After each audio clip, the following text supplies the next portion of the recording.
हे what's up guys, welcome back once again. दोस्तों, हम सभी ने कभी ना कभी ये तो ज़रूर सोचा होगा, क्या जैसी हमारी पृथ्वी है वैसे ही कोई और ग्रह भी हो सकता है? अगर है तो क्या वहाँ भी हमारे जैसे ही लोग रहते होंगे? आज की कहानी कुछ इसी टॉपिक पर है, जहाँ हमें पता चलता है कि अब पृथ्वी जिस पर हम रह रहे हैं उसे इंसानों ने पूरी तरह से ख़त्म कर दिया। सारे रिसोर्सेज और मिनरल को निकाल लिया है। अब बस बचा है तो खंडर और बीहड़, जहाँ कोई नहीं रहता। कुछ लोग जिनके पास पैसे थे या फिर जिनके सोर्स थे वो कुछ स्पेसशिप में बैठकर किसी और ग्रह की खोज में, लेकिन आज पूरे 32 साल हो गए, अभी तक इन्हें कुछ भी ऐसा नहीं मिला। ये ऐसे 7 स्पेसशिप हैं और हर एक में तकरीबन 100 से 200 लोग रहते हैं, लेकिन आज पूरे 32 साल हो गए, अभी तक इन्हें कुछ भी ऐसा नहीं मिला।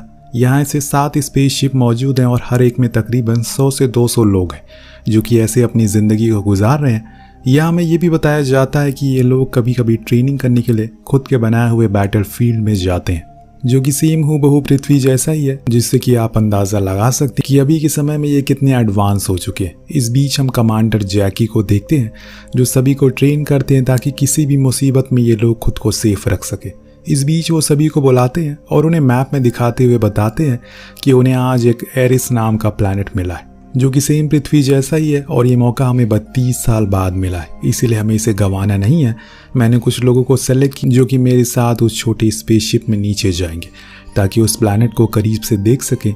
इसीलिए अब एक हफ्ते के बाद ये लोग एक डिस्टेंस पर आ जाते हैं और उस छोटे से स्पेसशिप में बैठते हैं जिसको कमांडर लीड कर रहे थे। वो सभी को बेल्ट लगाने को कहते हैं, दिन अगले ही पल वो उसकी ओर बढ़ना शुरू करते हैं। बीच में क्लोआ नाम की लड़की कमांडर से पूछती है कि क्या उसने आज तक कभी घोड़सवारी करी है, तो वो कहते हैं कि हाँ, बचपन में मेरे डैड का फार्म था, वहाँ मैं काफ़ी किया करता था। सब कुछ काफ़ी नॉर्मल था उस टाइम, जिसे सुनकर सब अपनी यादों में खो जाते हैं, लेकिन तभी उन्हें किसी झटके का एहसास होता है। इस दौरान हम बाहर का दृश्य देखते हैं तो पता चलता है सारे मेटेराइट्स इनके रास्ते में ही और उनमें से कुछ की काफ़ी भयंकर टक्कर होती है जिससे इनका शिप बर्बाद हो जाता है। पर समय रहते कुछ लोग जो कि एजेक्ट कर जाते हैं और पैराशूट से बाहर आते हैं, जिसमें से क्लोआ भी, जिसको हम एक नदी में जाकर गिरते हुए देखते हैं, जिसे दूर खड़ा एक बच्चा देख रहा था। वो अपने डैड को बुलाकर बताता है कि देखो डैड, वहाँ पर कोई गिर रहा है। दरअसल ये लोग यहाँ के आदिवासी थे जो कि बरसों से रह रहे हैं। इनका पहनावा, बोली, खान पान सब कुछ इंसानों से काफ़ी अलग था, इसीलिए वो किसी भी बाहरी चीज़ों को देखकर एकदम से भड़क जाते थे क्योंकि उन्हें लगता है कि वो उन्हें मारने के लिए आए।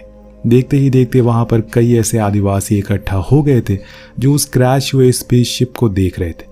इस बीच हम देखते हैं कि क्लोआ जैसे तैसे करके खुद को बाहर लेकर आती है, जिसके बाद वो अपने कलाई के अंदर एक डिवाइस से पूछती है क्या उसकी बॉडी में कोई चोट लगी है, तो वो कहती है कि नहीं, वो बिल्कुल सेफ है। दरअसल उसकी कलाई में लगी ये डिवाइस किसी एआई की तरह काम करती है जो क्लोआ को उसके दोस्तों के बारे में भी बताती है कि वो उससे 1 किलोमीटर दूर है अभी।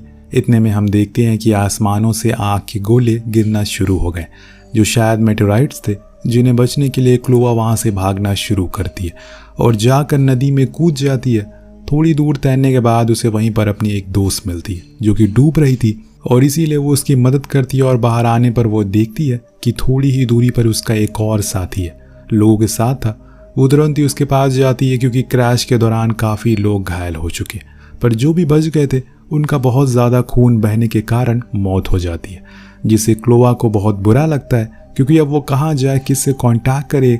यहाँ पर तो जीवन बिताने के लिए कोई साधन भी नहीं है। तभी उसके ऊपर खड़े एक आदमी पर पड़ती है नज़र जो कि वही आदिवासी थे, जिसे देखकर वो हैरान हो जाती है क्योंकि यहाँ उनके अलावा कोई और भी है। इतने में वहाँ पर उन लोगों को पूरी टोली आ जाती है और सभी को मारना शुरू कर देती है। क्लोआ उन सभी से लड़ती है, लेकिन दोस्तों असली शैतान तो अब आता है। दरअसल एक क्रिएचर जो किसी इंसान और किसी एलियन का मिक्स ब्रीड था, वो उन सभी आदिवासी को खाना शुरू करता है और क्लोआ के बचे हुए कुछ और साथियों को मारना शुरू करता है। उनको बचाने के चक्कर में उसके सर पर काफ़ी चोट लगती है जिससे वो बेहोश हो जाती है और फिर वो क्रिएचर उसको घसीट कर अपने साथ ले जाता है, जहाँ पर वो उसके साथ भी गलत काम करता है। अब जब उसे होश आता है तो उसे अपने शरीर पर लगी चोट से काफ़ी दर्द होता है, जिसके ऊपर वो पट्टी बांधती है। पर इतने में वहाँ पर वही क्रिएचर आता है जो उसको मारना नहीं चाहता, बल्कि वही उसे केव में रहने का इशारा करता है। लेकिन क्लोआ यहाँ रही तो मारी जाएगी, इसीलिए वो उसे आग से डराती है और फिर मौका देखकर वहाँ से बाहर आ जाती और बस भागती रहती है, क्योंकि वो जगह हर एंगल से एक ही जैसी लग रही थी। हर तरफ बस ऊंचे ऊंचे पहाड़ और बीहड़ रेगिस्तान, इसके अलावा ना तो पीने को कुछ था ना ही खाने को। वो एक चट्टान के ऊपर चढ़कर अपने दोस्तों से कांटेक्ट करने की कोशिश करती है, पर किसी का कोई जवाब नहीं आता।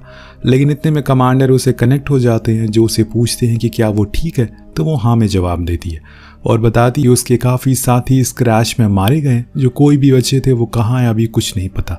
तो कमांडर उसे बताते हैं कि मैं अभी दो चट्टान के बीच में हूँ और मेरा एक पैर टूटा हुआ है जिसमें काफ़ी दर्द हो रहा है। तो क्लोवा उनसे उनकी लोकेशन मांगती है, जो तकरीबन 35 किलोमीटर दूर थी और वहां तक पहुंचने के लिए कम से कम 4 से 5 दिन लगेंगे। इतने में तो कमांडर की हालत और ख़राब हो सकती है, वो मर भी सकते हैं। इसीलिए वो उससे कहते हैं कि तुम यहाँ मेरे पास मत आओ, बल्कि उस स्पेसशिप के पास जाओ जिसे हम लोग बाहर आए थे। वो वहीं कहीं आसमान में है, जब तुम उसके करीब पहुंच जाओगी तो तुम कनेक्ट कर सकती हो।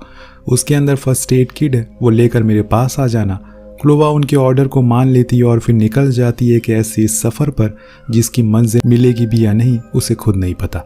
खैर, अब थोड़ी ही देर में अंधेरा होने को आ जाता है, इसीलिए वो किसी जगह पर विश्राम करने का सोचती है, क्योंकि ऐसे अंधेरे में किसी अनजान जगह पर चलना सही नहीं है। रात होने पर हम देखते हैं कि वहाँ पर बारिश हो रही है, जिससे ये तो साफ हो गया है कि ये जगह थोड़ी बहुत हमारी पृथ्वी जैसी ही है। पर क्या सच में इंसानी जीवन यहाँ संभव है, इसका जवाब अभी किसी को पता नहीं है।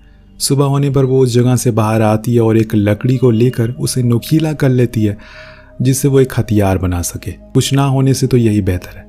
अब थोड़ा उजाला हो जाने के बाद वो अपने कदम आगे बढ़ाती है और वहाँ से कमांडर के पास जाने का डिसाइड करती है, क्योंकि स्पेसशिप अभी उससे और भी दूर है, इसीलिए पहले वहाँ जाना बेहतर है।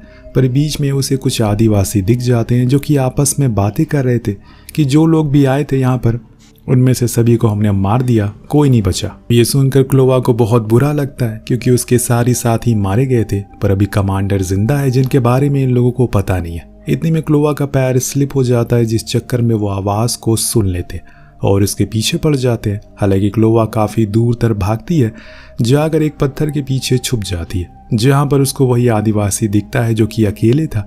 इसीलिए वो उनके ग्लासेस पर एक पत्थर से वार करती है और वहीं मार देती है। फिर उसके सारे हथियारों को लेकर वहाँ से फरार हो जाती है। लेकिन कुछ ही दूर जाने पर उसे वहाँ कुछ और लोग मिल जाते हैं, जो उसे चारों ओर से घेर लेते हैं। लेकिन क्लोवा को अपने दोस्तों की मौत का गुस्सा था, इसीलिए वो बिना डरे उन सभी से लड़ना शुरू करती है। हालांकि शुरुआत में तो वो ढीली हो जाती है, लेकिन अंत में वो एक एक करके सभी को मार डालती है और फिर उनका जो कोई भी हथियार था उन्हें लेकर वहाँ से आगे की ओर जाती है। पर अब उसे और भी सतर्क रहना होगा कि जब उन लोगों को पता लगेगा कि उनके लोगों को मार दिया गया तो वो और भी चौकन्ना हो जाएंगे।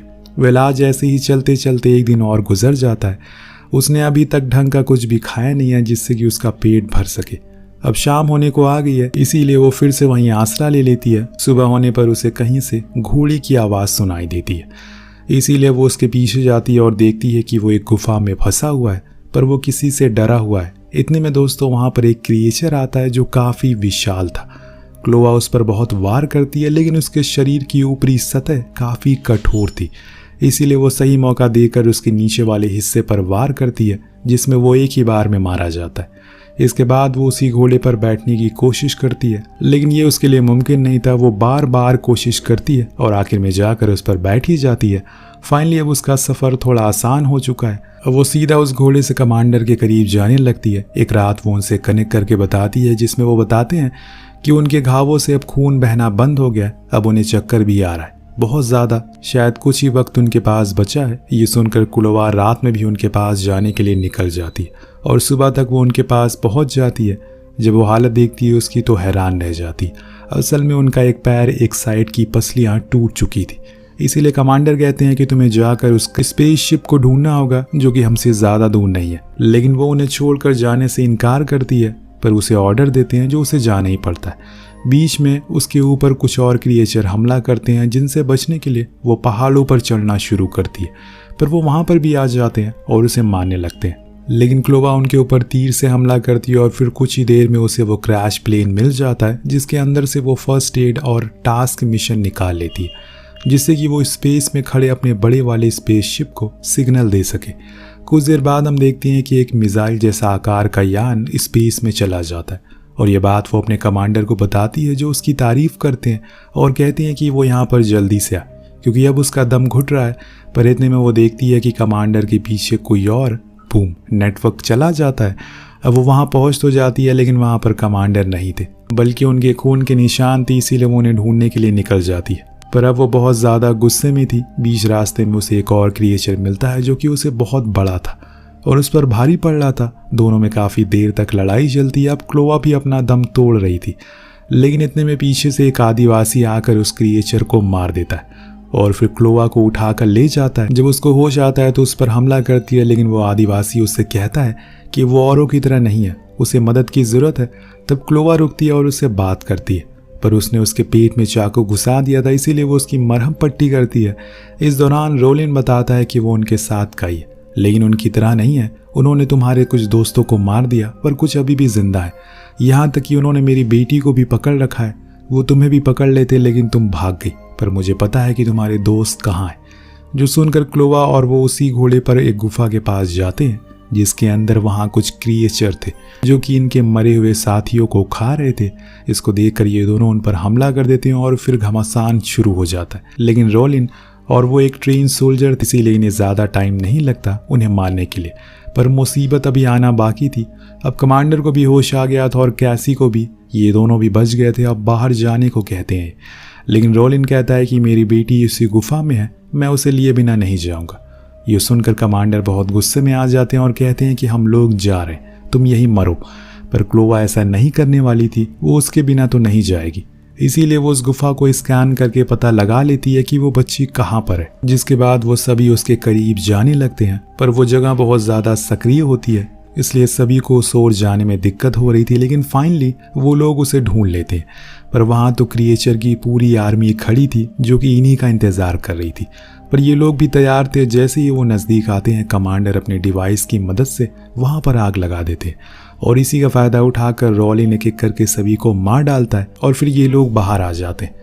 इसके बाद रोलिन उस केव को बम से उड़ाकर हमेशा के लिए बंद कर देता है। लेकिन तभी उस पर कोई तीर से हमला करता है, जो कोई और नहीं बल्कि उसके ही कबीले के लोग थे, जिन्हें रोलिन कहता है कि ये हमें मारने नहीं आए, बल्कि इनका प्लेन यहाँ पर गलती से क्रैश हो गया। अभी अपने घर जा रहे हैं, लेकिन किसी को भी यकीन नहीं होता। सभी को ये लगता है कि रोलिन भी उनके साथ मिल गया, पर वो बार बार कह रहा था कि इन्होंने मेरी बेटी को बचाया। इतने में एक बचा हुआ क्रिएचर उस कबीले के लीडर पर हमला कर देता है और इसी हड़बड़ी में क्लोवा और उसके साथी उन लोगों पर भी हमला कर देते हैं, जिसमें लीडर के कई सारे लोग मारे जाते हैं, जिससे कि वो बहुत ज़्यादा गुस्सा करते हैं और इनके ऊपर बम फेंकने की कोशिश भी करते हैं। पर वो बम उसी के हाथ में फट जाता है और वो वहीं मारा जाता है। पर अभी भी कुछ कबीले के लोग बचे हुए थे, जिनसे रोलिन समझाता है कि हमारा लीडर अच्छा नहीं था, उसे अपने स्वार्थ की ज़्यादा फिक्र थी, ना कि हम लोगों की। हम सब साथ रहकर एक अच्छा भविष्य बना सकते हैं। उनका लीडर भी मारा जा चुका था, इसलिए सभी को उसकी बात ठीक लगती है। वह अगले सीन में हम देखते हैं कि जो टास्क मिशन क्लोवा ने भेजा है उसका रिस्पॉन्स आ गया है। अब उन्हें लेने के लिए एक बड़ी स्पेसशिप आई है, पर अब सिर्फ 2 ही लोग वापस जाएंगे, क्योंकि क्लोवा ने यहीं पर रोलिन और उसकी बेटी के साथ रहने का फैसला किया। क्या पता आगे जाकर यहाँ पर कुछ इंसान आकर रहने लग जाए, क्योंकि ये प्लैनेट भी कुछ हद तक पृथ्वी जैसा ही, लेकिन इंसान इसे भी वेस्ट लैंड बना देगा। आपको क्या लगता है कि जो आज हमारी पृथ्वी की हालत है, जो प्रदूषण है, जो वाटर पोल्यूशन है, जो गंदगी है, उसका जिम्मेदार कौन है? वेल, मिलते हैं अगली वीडियो में। Thank you so much watching. Peace out.